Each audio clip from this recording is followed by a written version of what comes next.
Amigos y hermanos, muy buenos días. Bienvenidos a Conectados con el Cielo.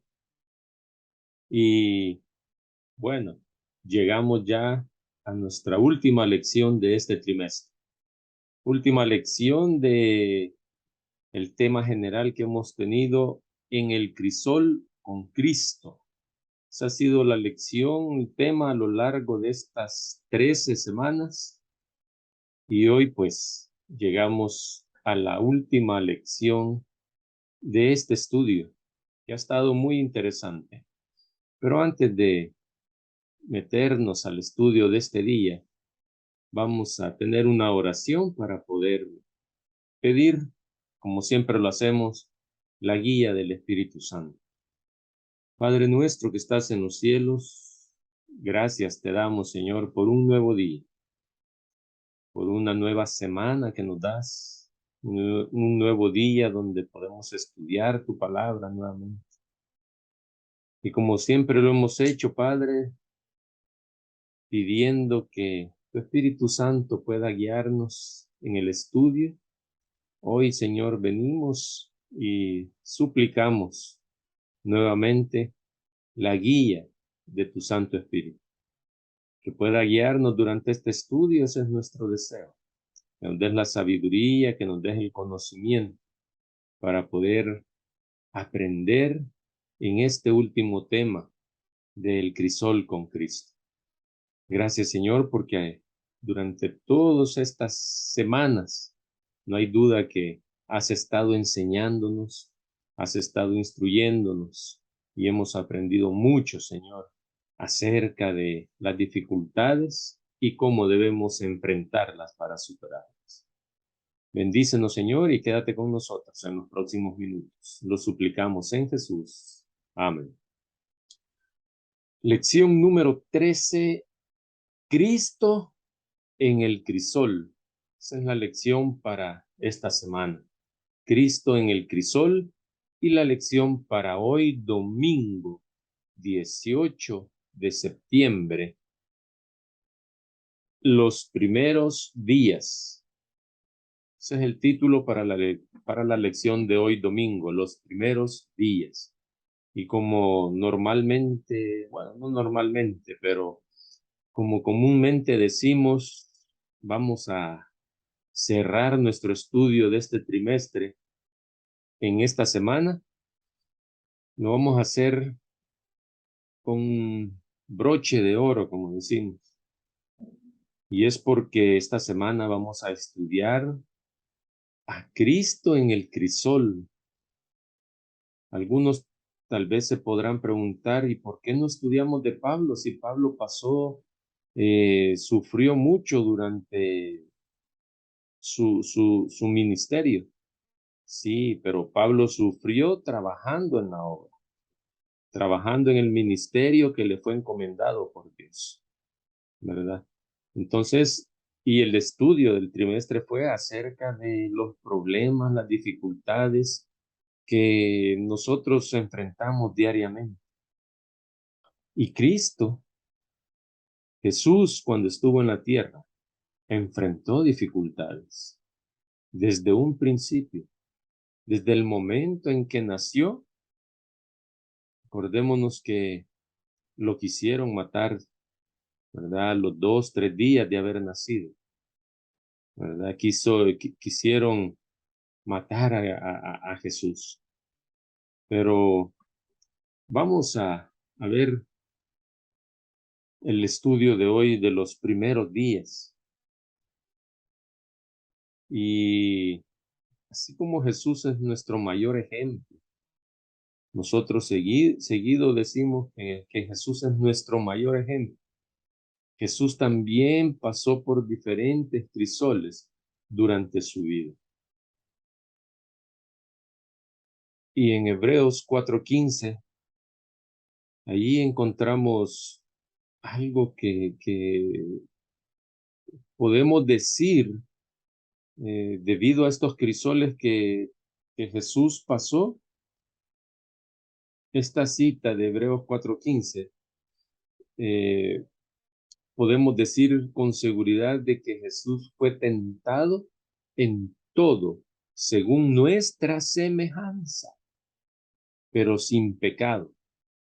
Por lo tanto, Él puede compadecerse de nosotros.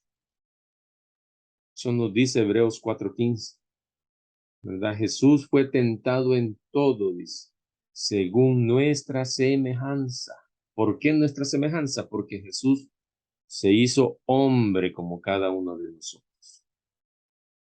Se hizo un ser humano como cada uno de nosotros. Tuvo hambre, lloró, tuvo dificultades como cada uno de nosotros, pero Él fue sin pecado y eso le da a Él la autoridad y nos da a nosotros la seguridad de que Él puede compadecerse de nosotros, porque sufrió lo que nosotros sufrimos en la carne y Él fue sin pecado. Y así vamos a estudiar hoy domingo esos primeros días que Jesús pasó en este mundo. Aunque sabemos, no encontramos mucha información acerca de la niñez, la adolescencia de Jesús, pero podemos darnos cuenta, en primer lugar, en Lucas 2:7 nos damos cuenta de que Jesús nació de una mujer, así como cualquier ser humano nace de una mujer. Jesús nació como cualquier ser humano. Eso está en Lucas 2:7 y luego más adelante en Lucas 2:22 al 24. Encontramos cuando Jesús fue presentado ante Dios, ante Jehová, ante el Señor, cuando el tiempo fue cumplido, cuando según la tradición a los niños recién nacidos se llevaban a presentar al templo delante de Jehová. Jesús fue llevado también por sus padres, por José y María. Y Jesús, durante su niñez, podemos decir que, bueno, que él nació, ¿verdad? Y en el lugar donde él nació, en el lugar donde él creció, por la forma en que él nació, ¿verdad? La forma en que él nació en un pesebre. No encontraron lugar donde reposar José y María, ¿verdad? Entonces tuvieron que acomodarse en un establo. Y por la forma en que Jesús nació, por el lugar donde Jesús nació, así como lo describe la Biblia, podemos determinar, podemos intuir de que Jesús nació y vivió en la pobreza. A lo mejor no en una pobreza donde hubo carencias, tal vez no, pero en un lugar pobre, en un hogar pobre donde eh, tenían que trabajar sus padres para poder ganarse la comida del día, diariamente, la comida de cada día, ¿verdad? No un lugar donde tuvieran comodidades, ¿verdad? Y vamos a ver lo que nos dice el espíritu de profecía. Elena de White en Fundamentos de la Educación Cristiana, en la página 401. Elena de White escribió lo siguiente acerca de esta etapa de Jesús. Y dice lo siguiente: después de que Cristo condescendió en abandonar su suprema autoridad, en descender de una altura infinita para tomar la humanidad, pudo haber tomado para sí cualquier condición de ser humano que hubiera elegido, pero la grandeza y la jerarquía eran nada para él, y escogió, dice, la más humilde forma de vida. Belén fue su lugar de nacimiento. Por un lado, su ascendencia era pobre, pero Dios, el dueño del mundo, era su padre. Y voy a hacer un paréntesis acá para hacer énfasis en lo que menciona este párrafo antes de continuar con la lectura de esta cita, donde dice que Jesús renunció y abandonó su suprema autoridad para descender de una altura infinita, dice, para tomar, dice, la humanidad. Y dice que Jesús pudo haber escogido el mejor palacio. Jesús pudo haber escogido un lugar y una familia donde nacer y que a él no le faltara nada. Una familia acomodada, con dinero, con lujos. Él pudo haber nacido en el mejor lugar del mundo, pero él decidió nacer en Belén, decidió nacer en un lugar humilde. Ya vamos a ver por qué dice la lectura. Y continúa, cierro el paréntesis y continúo diciendo lo que está en fundamentos de la educación cristiana. Dice, en su vida no hubo vestigios de lujo, comodidades, complacencia propia ni deleites, sino que fue, dice, una sucesión continua de abnegación y sacrificio propio. De acuerdo con su humilde nacimiento, indudablemente no tuvo grandeza ni riquezas. ¿Para qué? Para que el creyente más humilde no pudiera decir que Cristo nunca supo lo que era la angustia de la pobreza apremiante. Si hubiese poseído Cristo la apariencia de la ostentación exterior, de las riquezas, de la grandeza, los más pobres habrían evitado su compañía.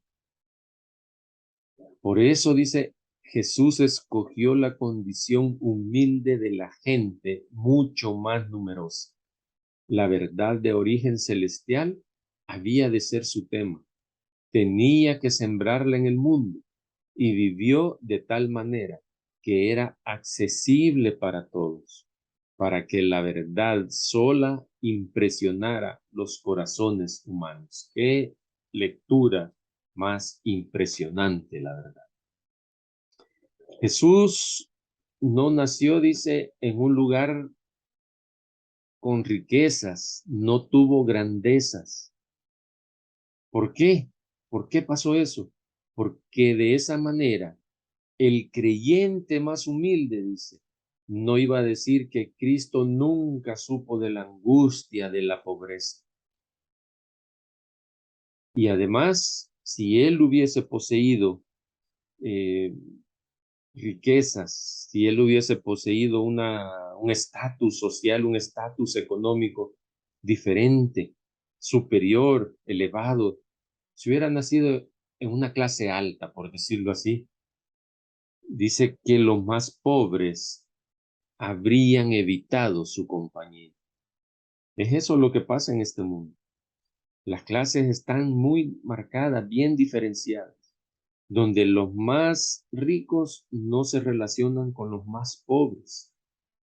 Y eso fue lo que Jesús evitó al nacer en un lugar humilde, en un lugar pobre, en un hogar donde tenían que trabajar para poder alimentarse.